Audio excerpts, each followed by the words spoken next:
Beberapa waktu yang lalu saya mendapatkan pesan WhatsApp dari salah satu sahabat saya yang dia menanyakan mengenai sebuah sesi terapi yang dia lakukan kepada seorang klien berdasarkan dari tontonan Hypnostage yang dilihatnya dari sebuah stasiun televisi swasta nasional di Indonesia.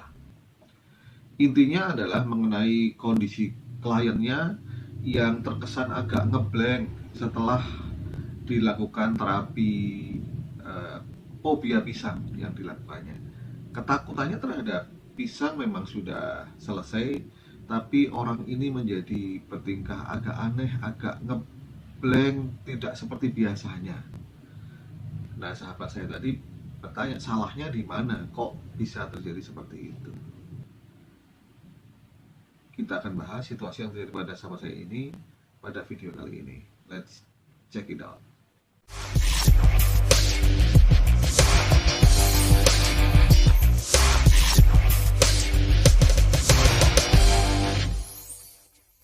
Assalamualaikum warahmatullahi wabarakatuh dan salam sejahtera untuk kita semuanya, sahabat Cafe Terapi, sahabat Kampung NLP yang berbahagia. Jumpa lagi dengan saya Hari Dewanto dalam program NLP Ngabuburit lewat platform.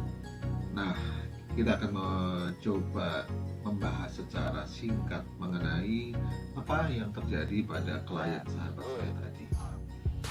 Tanpa saya berniat untuk menggurui kawan-kawan semua yang saya yakin pasti memiliki pemahaman yang luar biasa mengenai terapi-terapi seperti ini, namun saya ingin mencoba memberikan sedikit pemahaman bahwa yang namanya hypnostage dan hipnoterapi itu dua keilmuan yang menurut saya totally different, betul-betul berbeda, serupa namun tak sama. Betul, memang hipnoterapi itu menggunakan pemahaman hipnosis untuk melakukan terapi, tetapi ada beberapa unsur-unsur yang mesti dibedakan, bahwa kedua hal ini sebenarnya ranahnya berbeda.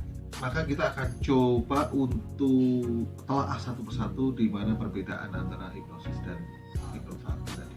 Yang pertama, kita mesti menyadari bahwa ada sebuah niatan terapi, ada tujuan terapi yang akan diinisiasi oleh baik terapis maupun klien ketika itu ranahnya adalah terapi.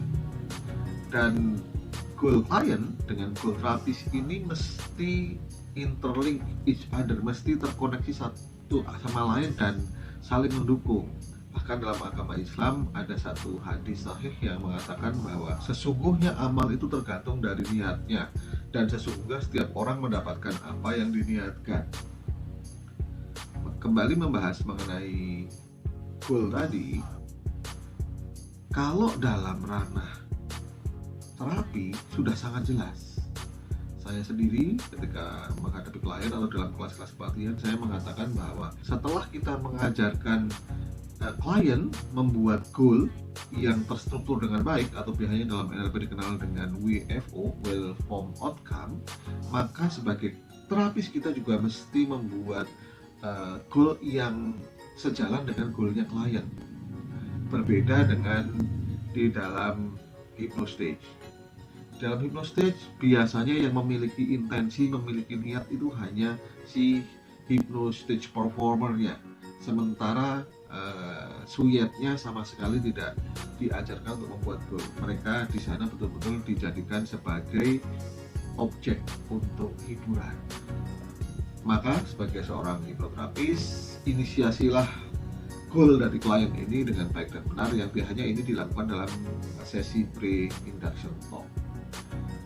Yang nomor dua, ada perbedaan yang mendasar antara suyet dan klien.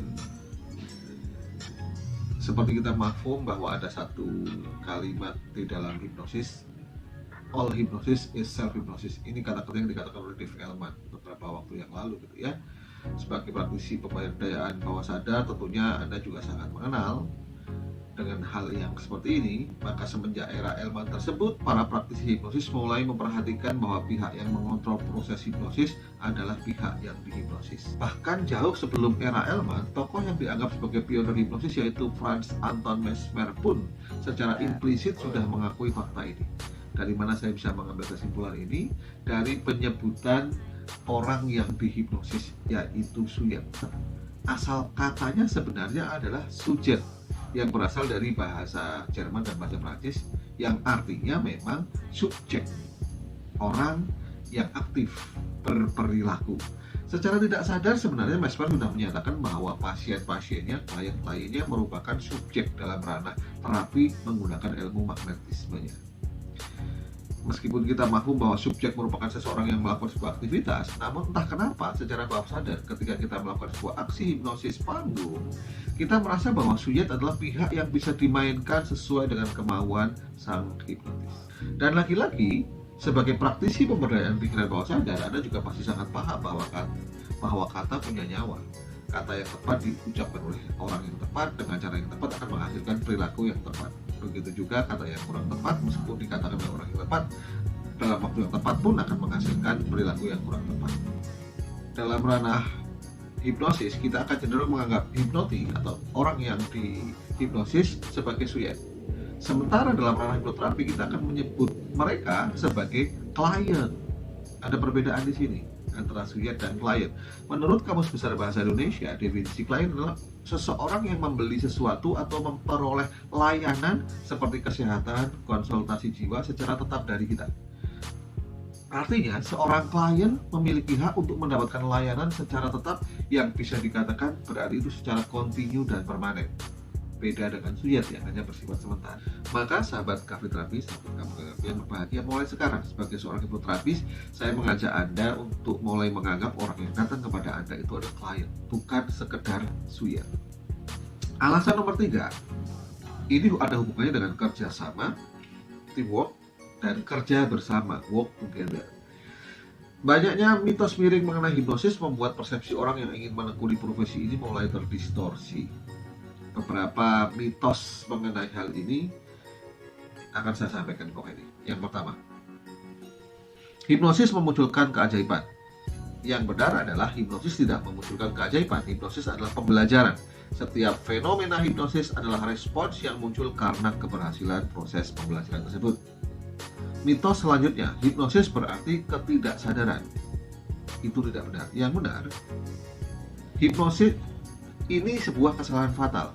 Hipnosis memerlukan kemampuan untuk mendengar, melihat, berpikir, memahami, dan merasakan segala sesuatu dalam cara-cara tertentu. Tetapi itu tidak memerlukan ketidaksadaran. Mitos ketiga, hipnosis mensyaratkan kepasrahan total. Tidak ada kepasrahan total dalam hal hipnosis. Hipnosis adalah upaya dua orang dengan kerjasama antara klien dan terapis. Anda tidak bisa pasrah bulat-bulat kepada orang yang Anda izinkan mengemudikan mobil Anda, bukan? Namun ada kerjasama di sana, dan Anda mengizinkan orang itu mengemudikan mobil Anda.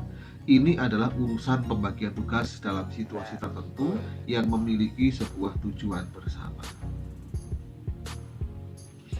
Sahabat Kampung NLP dan Cafe Terapi yang berbahagia, dari 3 mitos itu saja kita sudah bisa menyimpulkan bahwa dibutuhkan kerjasama antara terapis dan klien dalam rangka mencari tujuan sang klien tersebut. Sedangkan dalam hipnosis panggung hanya dibutuhkan kerja bersama